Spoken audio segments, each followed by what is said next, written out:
Hey guys, what's up? In this video, I just want to show you this hero that I named Cristiano Bruno.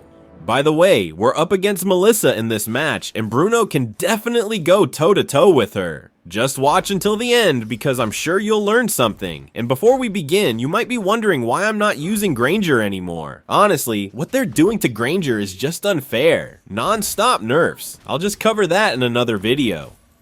For now, let's focus on Bruno. He's really good to use this season 37. He deals scary damage when he's fully stacked, but you really need to position yourself well, because even though his damage is strong, his defense is just as weak. That's the reason why I built warrior boots first. Melissa can be really dangerous, especially when she's using Inspire, but we shouldn't be afraid, especially since we've got a tank with us. However, if there are moments when you don't have a tank around, it's better to just stay under the tower for safety. During the laning phase, don't be afraid of your opponent, especially if you're using Bruno. Bruno can definitely go toe-to-toe with most heroes. But remember this, if the enemy has Inspire, back off for a bit. I'm also not using the freeze lane technique here, mainly because I have a tank with me, and Bruno is already strong in early trades. But if you want to learn how to freeze the lane, I'll drop the link in the description, along with a guide on how to move properly as a gold laner. So here, we managed to pick off the enemy jungler, which gave us a free turtle. If you're playing as the core and you see that the turtle is about to respawn, be extra careful. And since their core was down, I went ahead and took this for the extra gold and XP, instead of just waiting for the minion wave under the tower, which would have been a waste of time. You should always be getting gold every minute. And right after I took it, something unexpected happened. I tried to freeze the lane, but I ended up freezing myself, not the minions. I even accidentally pressed my Aegis because of it. And since I accidentally used my spell, I just tried to basic attack Melissa, but I ended up killing her. Just look at Bruno's damage here. I mean, if you got kicked in the face by a football, wouldn't that hurt? Plus, I had warrior boots, so she could barely deal any damage to me. And since Melissa was gone, I went ahead and pushed the lane to get some extra gold. I knew the turtle fight was about to happen, so I felt confident their core was at the bottom side. By the way, for those who don't know, you can tell if your teammate has their ultimate ready by checking for a small green dot near their avatar. Melissa came back to lane, but at this point, I was already way ahead of her. Plus, my teammates were also doing a great job, so we were pretty much leading in every aspect of the game. Just look at the damage. 2 hits and Melissa's HP was already cut in half. She couldn't even lane properly anymore. And to make it worse, her jungler still hadn't come to help her. Poor thing. One more thing, if it's still under 5 minutes, don't destroy the tower just yet. You'll end up wasting the gold from the minions. Once the tower is gone before the 5-minute mark, there's a high chance you'll miss out on that bonus gold. Just wait for the last minion, the gold cart, or whatever you call it, before pushing. And just like that, Melissa was instantly erased from the map. Cristiano Bruno deleted her.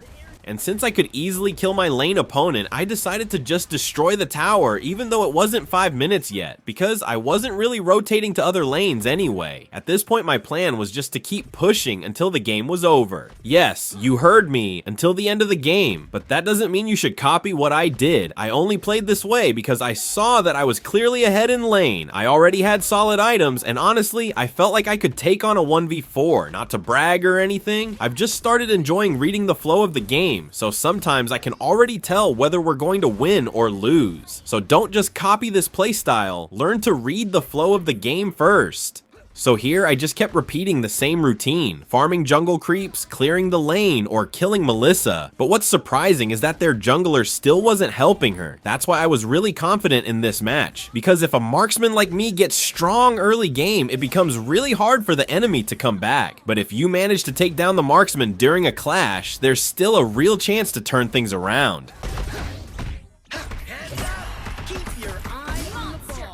See what I mean? It's already too late for them to make a comeback in this game.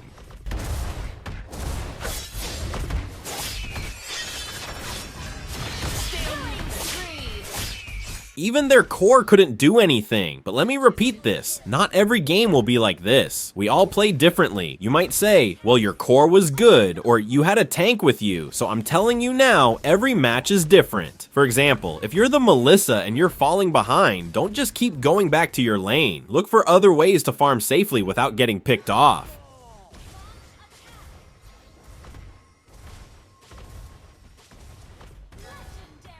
At this point, I already knew nothing could stop me. I had already taken down the top tower, then went straight in to kill Melissa. Crazy, it only took me 4 hits to melt her down. The only real reason I could get picked off here is if my hero freezes like it did earlier. And yeah, I wasn't wrong. And yeah, I died because it got a bit laggy. I'm not sure why. It looked like my internet was fine. Maybe it was the server, or maybe it's because of the new update. I don't really know.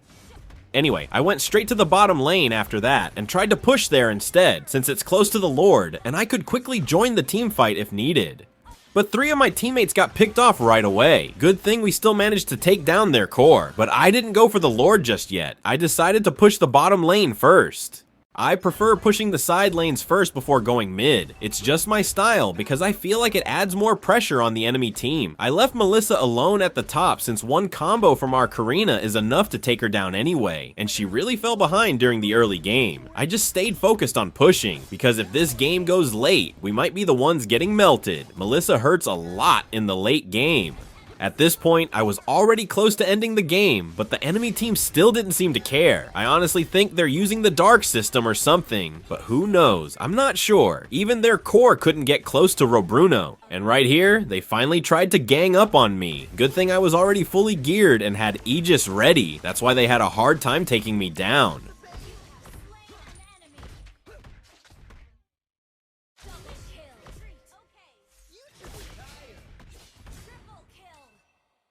But their mage caught up to me, and that's how I got picked off. I had just respawned and got killed again. I just really wanted to prove if the enemy was of the dark system. Turns out they weren't. And because of that, right after I finished defending, we headed straight to the Lord. We caught them trying to take it, so we picked them off one by one.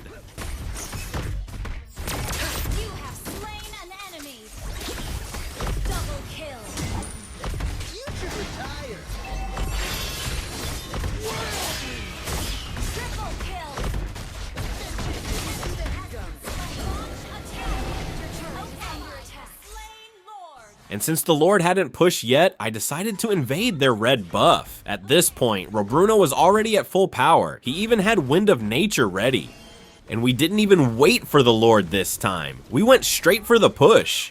Our core actually got picked off here too. That's also when I realized one of Bruno's weaknesses is the Vengeance spell, because the return damage really hurts.